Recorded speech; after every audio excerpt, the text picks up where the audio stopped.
வணக்கம் நண்பர்களே. கார்த்தி ரேவதி சீரியல் செம பரபரப்பாக போயிட்டு இருக்குன்னே சொல்லலாங்க. பரபரப்பான கட்டத்தில் நீதிபதி நம்ம ரேவதியும் ராஜாவையும் ஒன்று சேர்த்து வைக்கிறாங்க. நம்ம சாமுண்டேஸ்வரி எரிச்சலோட கொந்தளிக்கிறாங்கங்க. அதை பற்றி தான் இந்த வீடியோக்குள்ளே பார்க்க போகிறோம். அதுக்கு முன்னாடி சேனலுக்கு லைக் அண்ட் சப்ஸ்கிரைப் பண்ணுங்கள் ஃப்ரெண்ட்ஸ். பக்கத்தில் இருக்க பெல்லைக்கானையும் கிளிக் பண்ணுங்கள். அப்போ தான் நான் போடுற ஒவ்வொரு வீடியோவாக நோட்டிஃபிகேஷனாக உங்களுக்கு கிடைக்கும். வாங்க ஃப்ரெண்ட்ஸ் வீடியோக்குள்ளே போகலாம். ஃபஸ்ட்டு எடுத்த உடனே பார்த்தோன்னா செம அதிரடியான பரபரப்பு கட்டம் தான். நம்ம ரேவதி கிட்ட சாமுண்டேஸ்வரி, இந்த பாரு உன் கணவனே, அதான் நீ வந்து அவ்வளோ வந்து மனசுக்குள்ளே நினச்சிட்டு இருக்க அந்த டிரைவர் பையலே வந்து உனக்கு நீ வேண்டாம் அப்படின்னு வந்து விவாகரத்தை அனுப்பியிருக்கான். இதுக்கப்புறமும் பிடிவாதம் பிடிக்காத நீ வந்து சைன் பண்ணு அப்படின்னு வந்து சொல்ல நேரம், இதில் சைன் பண்ணணும் அவ்வளோதானம்மா, கொடுங்க நானே சைன் பண்ணுறேன் அப்படின்னு வந்து நம்ம ரேவதி வந்து சைன் பண்ணி கொடுக்குறாங்க. என்னக்கா இவ்வளோ ஈஸியாக இந்த ரேவதி வந்து சைன் பண்ணிட்டா, இவன் வந்து வேண்டாம் வெறுப்பா வந்து நம்மளை திட்டுவானி பார்த்தா இவன் வந்து இதுக்காக காவல் இருந்தது மாதிரி செய்கிறா. நம்மளும் விவாகரத்து பத்திரம் ரெடி பண்ணால் இந்த டிரைவர் பையெல்லாம் ரெடி பண்ணி வந்து அனுப்பி விட்ருக்கான். அப்போனா என்ன இதுக்குள்ளே இருக்கோ, ஏதோ ஒரு வில்லங்க இருக்குக்கா அப்படின்னு வந்து சொல்ல நேரம், பார்த்துக்கலாம் சந்திரா, இப்போ நம்மளுக்கு சைன் வந்து தேவை, வாங்கியாச்சு, இதை வக்கீல்கிட்ட கொடுத்து செக் பண்ணலாம் அப்படின்னு வந்து வக்கீல் ஆயிரம் கூட்டு வந்து கொடுக்குறாங்க. நீங்கள் மார்க் பண்ண இடத்துல எல்லாம் சைன் இருக்கான்னு செக் பண்ணிக்கிடுங்க அப்படின்னு வந்து சொல்ல நேரம், ஒரு குழப்பம் இல்லைம்மா, உங்கள் பொண்ணு எல்லா இடத்துலையும் கரெக்டாக சைன் பண்ணியிருக்காங்க, இது போதும், நாளைக்கு ஆஜராகணும், கூட்டிகிட்டு வந்துருங்க அப்படின்னு வந்து சொல்ல நேரம், சரி நான் கூட்டிகிட்டு வரோம் அப்படின்னு வந்து அந்த இடத்துல நம்ம சாமுண்டேஸ்வரி வந்து சந்தோஷமாக இருக்காங்க. நாளையோட ஒட்டம் உறவும் இந்த டிரைவர் பையலுக்கும் நம்ம குடும்பத்துக்கும் இல்லைன்னு ஆகிரும். நம்ம ரேவதி வாயாலே எனக்கு அவனை பிடிக்கல அப்படின்னு வந்து சொல்ல வைக்கணும் அப்படின்னு வந்து ஸ்கெட்சு போடுறாங்க.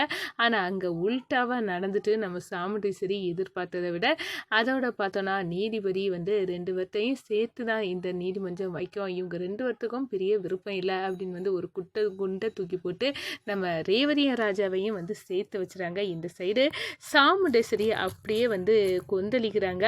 அதுவும் இவங்க வந்து கணவர் வீட்டில் போய் ரேவதி தாராளமாக வாழலாம் அப்படின்னு வந்து சொல்லணும்னா அது நடக்காது, 6 மாதம் சேர்ந்து வாழது, எங்கள் வீட்டில் வந்து வாழட்டும் இந்த டிரைவர் பையன் அப்படின்னு வந்து சொல்ல நேரம், சரி ரேவதி உங்கள் 2 பேருக்கும் எந்த பிரச்சனையும் உங்கள் அம்மா கொடுக்க மாட்டாங்கன்னு இந்த நீதிமன்றம் நம்புவு, நீ வந்து உங்கள் வீட்டிலே தாராளமாக உன் கணவரோடு சேர்ந்து வாழலாம், 6 மாதத்தில் உங்களுக்கு எந்த விதமான மனஸ்தாங்களும் இல்லாட்டுனா நீங்கள் இந்த கண்டினியூவாக சேர்ந்து வாழலாம் அப்படின்னு வந்து அந்த நீதிமன்றம் வந்து சொல்லுது. இதை கேட்டு அரண்டு போய் நம்ம சந்திரகலா கொந்தளிக்கிறாங்க. எவ்வளோ கஷ்டப்பட்டு இந்த டிரைவர் பையில வீட்டை விட்டு துரத்துனே, அதெல்லாம் ஒரு நொடியில் தவிடுபொடி பண்ணி மறுபடியும் வந்து இந்த வீட்டுக்குள்ளே நுழைஞ்சிட்டானே அப்படின்னு வந்து கொந்தளிக்கிறாங்க. அதை பற்றி தான் இந்த வீடியோக்குள்ளே பார்க்க போகிறோம். அதுக்கு முன்னாடி சேனலுக்கு லைக் அண்ட் சப்ஸ்கிரைப் பண்ணுங்கள் ஃப்ரெண்ட்ஸ். பக்கத்தில் இருக்க பெல்லைக்கானையும் கிளிக் பண்ணுங்கள். அப்போ தான் நான் போடுற ஒவ்வொரு வீடியோவாக நோட்டிஃபிகேஷனாக உங்களுக்கு கிடைக்கும். வாங்க ஃப்ரெண்ட்ஸ் வீடியோக்குள்ளே போகலாம். ஃபஸ்ட்டு எடுத்த உடனே பார்த்தோன்னா ஒரு செம அதிரடியான பரபரப்பு கட்டோன்னு சொல்லலாங்க.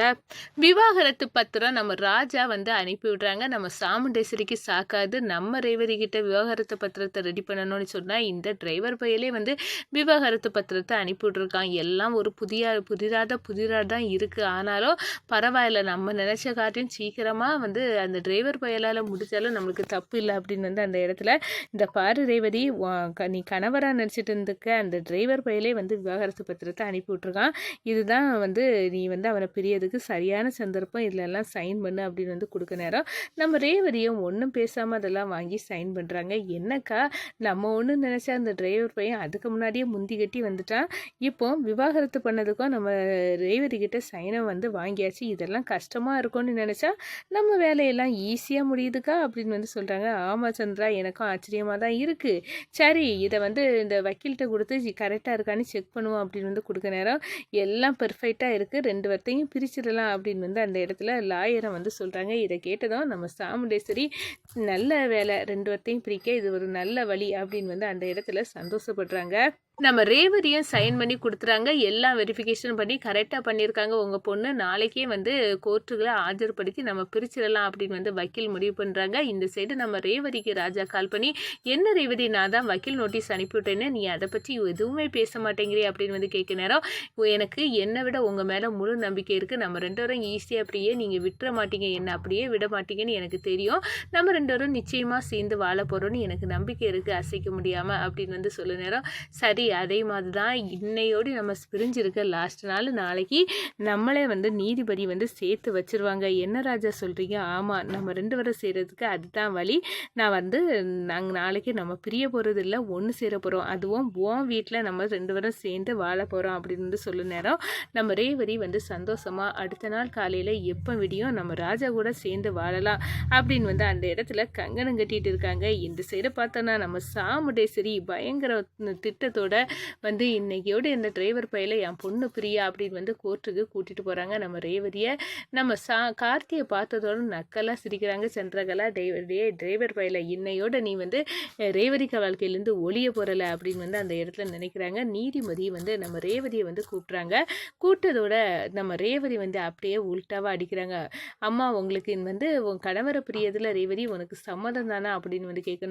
இல்லைம்மா, எனக்கு சம்மதம் இல்லை. எங்கள் அம்மாவோட பிடிவாதம், எங்கள் சித்தியோட ஆணவம் ரெண்டும் சேர்ந்து தான் என் குடும்பத்தை, என் கணவன் மனைவி உறவை, எங்கள் குடும்பத்தை வந்து பிரிச்சிடுச்சு அப்படின்னு வந்து சொல்கிறாங்க. என்ன, உனக்கு இதில் வந்து விருப்பம் கிடையாதா? நீ உன் கணவரை என்ன விரும்புறியான்னு கேட்காங்க. ஆமாம், என் கணவரை நான் என்ன விரும்புகிறேன், நான் அவர் கூட சேர்ந்து வாழத்தான் விரும்புகிறேன். சொல்லப்போனால் அவர் இல்லாத வாழ்க்கை எனக்கு நரகம்தான் அப்படின்னு வந்து அந்த இடத்துல சொல்லி நேரம்.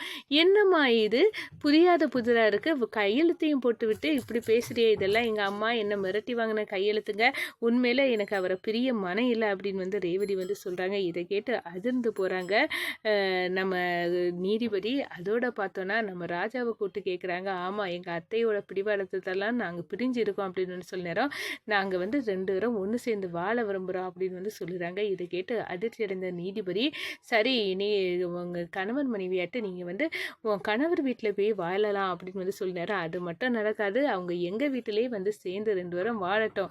அப்போ நீங்கள் எந்த விதமான தொந்தரவும் 2 பேர்த்துக்கும் பண்ணக்கூடாது, அதை எழுதி கொடுத்துட்டு 2 பேர்த்தையும் கூட்டிகிட்டு போங்க அப்படின்னு வந்து நம்ம சாமுண்டேஸ்வரிக்கு செக் வைக்கிறாங்க. நம்ம சாமுண்டேஸ்வரிக்கு வேறு வழி இல்லை, என் பொண்ணை அவனு கூட அனுப்பதை விட என் கண்ணு முன்னாடி அவங்க 2 பேர்த்தையும் சேர விடாமல் பிரிக்கணும், அதுதான் நம்ம லட்சியம் அப்படின்னு வந்து அந்த இடத்துல வந்து நம்ம சாமுண்டேஸ்வரி டிரைவர் பையில என் வீட்டுக்கே வந்து கூட்டிகிட்டு போகிறேன் அப்படின்னு வந்து சம்மதிக்கேன் அப்படின்னு வந்து அந்த இடத்துல வந்து எழுதுகிறாங்க. அதோட நம்ம ரேவதி ராஜாவும் கை கோர்த்து சொன்னேன், பார்த்தியா எப்படி உங்கள் அம்மாவுக்கு செக்கு வச்சேன், இப்போ நம்ம உன் வீட்டிலே மறுபடியும் சேர்ந்து வாழ போகிறோம் அப்படின்னு வந்து அந்த இடத்துல வந்து சொல்லி சந்தோஷமாக வராங்க.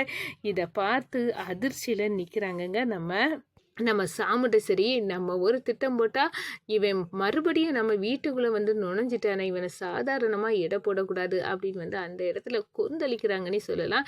இந்த சைடு பார்த்தோன்னா நம்ம ரேவதி வந்து, என்ன உங்கள் திட்டத்தெல்லாம் நான் தவிடுபடி ஆக்கிட்டோம்ல, இப்போ என்னைய ராஜாவையும் பிரிக்க முடியாது அப்படின்னு வந்து 2 பேருமே கை கோர்த்து வந்து ஜாலியாக வந்து வராங்க. சந்திரகலா, சேச்சா நடக்கக்கூடாதது நடந்துச்சு, எவ்வளோ பாடுபட்டு இந்த டிரைவர் பையில வீட்டை விட்டு துரத்தி விட்டேன், அக்கா மனசில் இவனை பற்றி எவ்வளோ வந்து சொல்ல முடியுமோ வத்தி வச்சேன், ஆனால் இவன் எல்லாத்தையும் தாண்டி அக்காவையும் மீறி அந்த வீட்டுக்குள்ள மறுபடியும் நுழைஞ்சிட்டானே, இப்போ என்ன பண்ணது அப்படின்னு வந்து அந்த இடத்துல கொந்தளிக்கிறாங்க.